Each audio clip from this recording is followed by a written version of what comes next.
Well, I guess I'm back with one last video for now. Doing a special episode called I'll be doing Kaiju No.8, not season 2. That's not out till the 19th. Which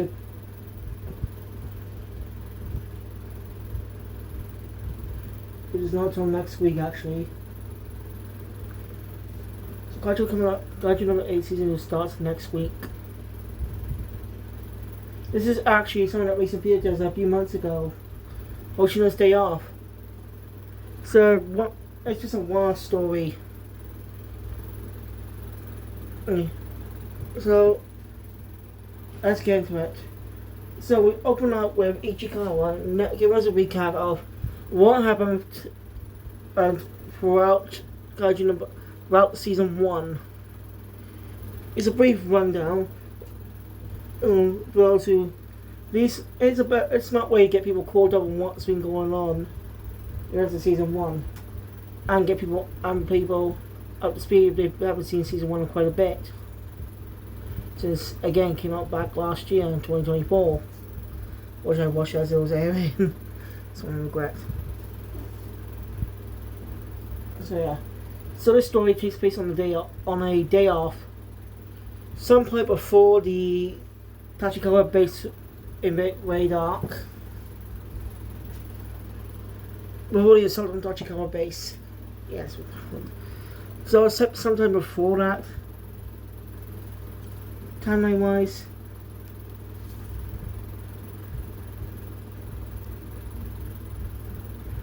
So I'm explaining what exactly point of time this is. How it takes place before the Tachikawa base incident. Because the gang's all still together in the story. Since they got so temporarily they split off for a while.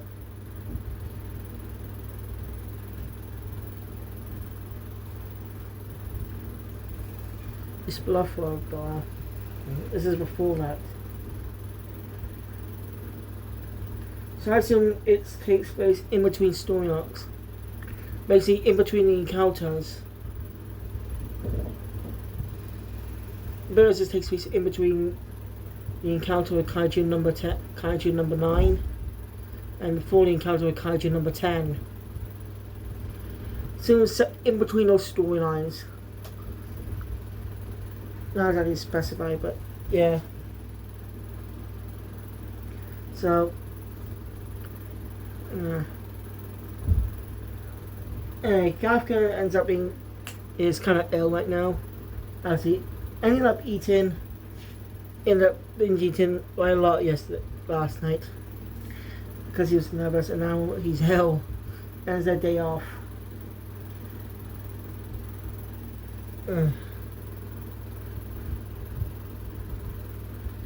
So yeah, Ichikawa was and stuff like helping out Val for a bit. Girls enjoys his day off. Isn't that Hoshina also on a day off, which is very rare for him. So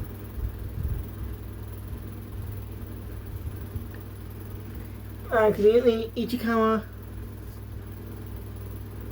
doesn't know how to spend his time off, as he ends up doing the usual workout routine. So funny.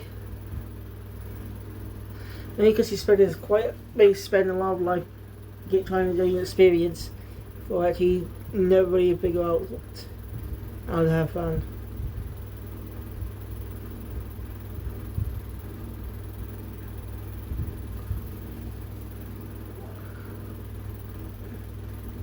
Anyway, he ends up running to Hoshina. We just kind of make fun of it.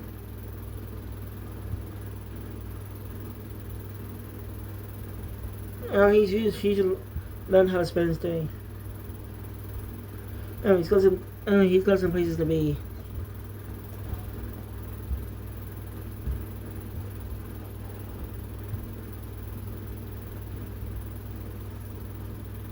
That's when Iho shows up.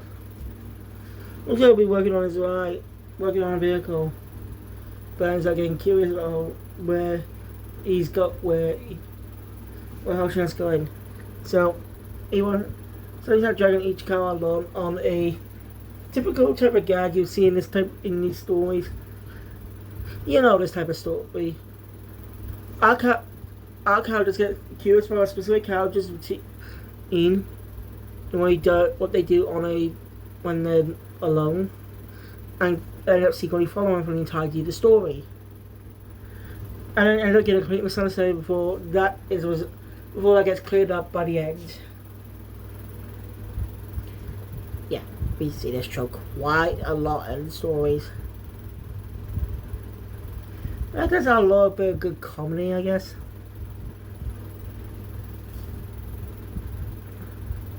And still end up following them. Hoshina ends up bumping into the other members of the base, other members of the group, on their own things. Helping up with that. Pretty cool. You also end up picking up some type of fried chicken, I think, for Mina. It makes the only appearance in the story. Again, the bonus takes, the scenes take place in between that, and he has never specified if Kafka is now not a member of the band or still a cadet. Again, the timeline doesn't know. I don't think this is even canon. I'm not sure if this is even canon.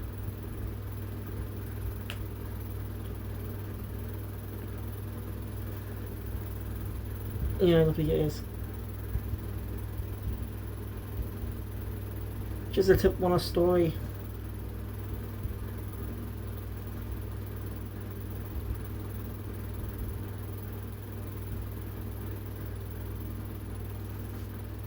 So yeah, look at me for them.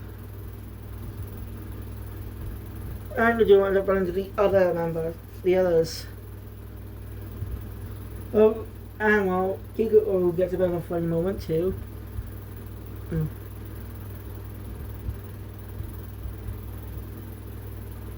Because I think she actually might get starting to have feelings for Kafka. She doesn't even, and she just deny it. Maybe, I don't know. Yeah, I know exactly like manga. And I don't really have time to get through the story arcs that are in season 1. Like, I got stuff to catch up on and I'm getting lazy about too. Also planning to watch season 1 of Demon Slayer and its compilation movies for reviews. And also, I hope you look forward to that eventually. And explaining situations. I'm just explaining situations yeah, that's fun, Hoshina. Dealing with some type of shady guy in special cases that might think that could really carry equipment.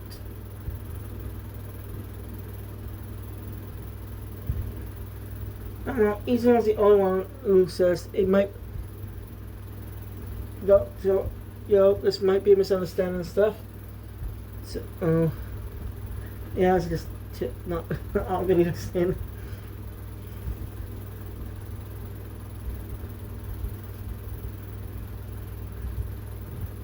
Now I think about it, we get a bit more info on those characters, but two characters we didn't get to know on. The people that were Kikuru, the one Kafka saved in the regular Tachikawa base. We didn't know much about her. We got bit screen time, huh? And the one with blue hair, we don't even know that much about her.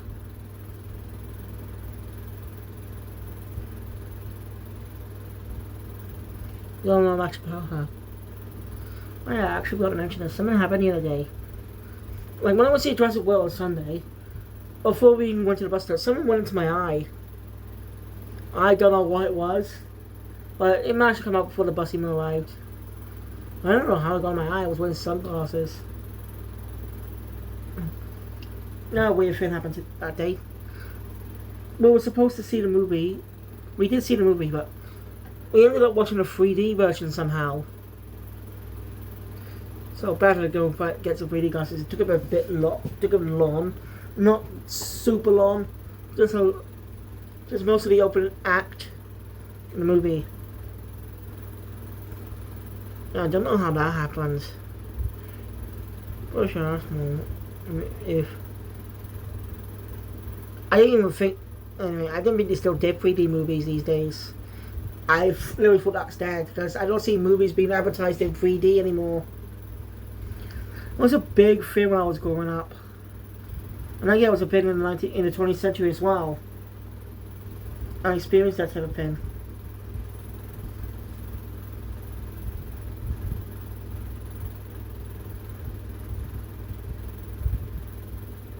You know, I didn't even know they were still making 3D movies.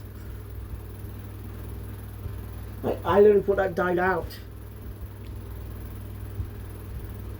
So very interesting to know. I don't know how the mistake was made though. That's never happened before. Was it the person who killed his fault? Mixing up movies? No. Oh, it would be. It's going to be this again in September. It's not much coming out since then. Alright. Alright, they end up losing track of Hoshina. So then find out with some cats. Yeah, he also knows them watching him at the trade-off. And see who being impulsive. I want to know they betrayed him. What's that? Let's quick better find out that what Hoshina's been doing. It's actually a type of isn't a rescue center and stuff. Kids and young kids are coming to explore the museum. Hoshina came in the place of Mina, who's a bit busy. Yeah, Hoshina reminds me of Gin Ichimaru with Star Wars smile, but unlike Gin, which is intentionally supposed to be creepy, the way his smile is designed in his face is intentionally designed to be creepy. Hoshina has more laid-back design. Like, it doesn't look creepy, it just looks more of a something to draw you in a way. But it does remind me of him. Why do some anime characters keep their eyes closed? I always wonder that. Why are some anime characters drawing their eyes closed? I guess not real. I'm just saying, I'm curious to know why. I'm just curious to know why. Is it a really cool design choice? Like characters from Pokemon, like Brook when Pokemon has that feature. It's just funny. Just curious. Let me know, let me know in the comments down below.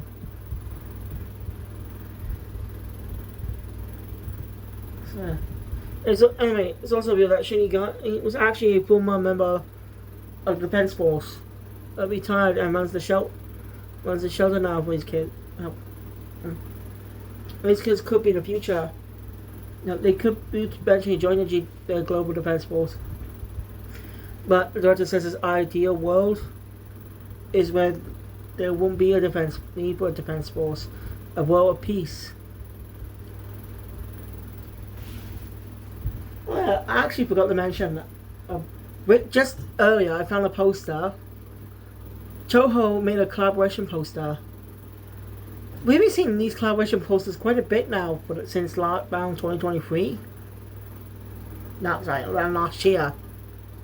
They do this unique thing in the movies sometimes. And they cross-promote movies. Like, Kaiju No.8 did a promotion with Godzilla. I'm not kidding. Godzilla. That was actually pretty cool. Like how the Ghostbusters Frozen Empire wasn't promoted in any upcoming Japanese releases of movies though. As I know. Like there was no new Godzilla movie coming out. And it's just weird. Oh well. Just to see what other ones they got. Anyway, after that,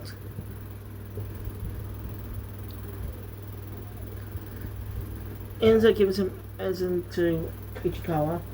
Basically, Ichikawa realizes he's known they've been watching him the whole time. And it's quite funny. Anyway, the whole thing is interrupted when the Kaiju attacks. Also, initially kind of depend, but yeah, it's persistent going. Yada yada. As they have. It's a really cool moment.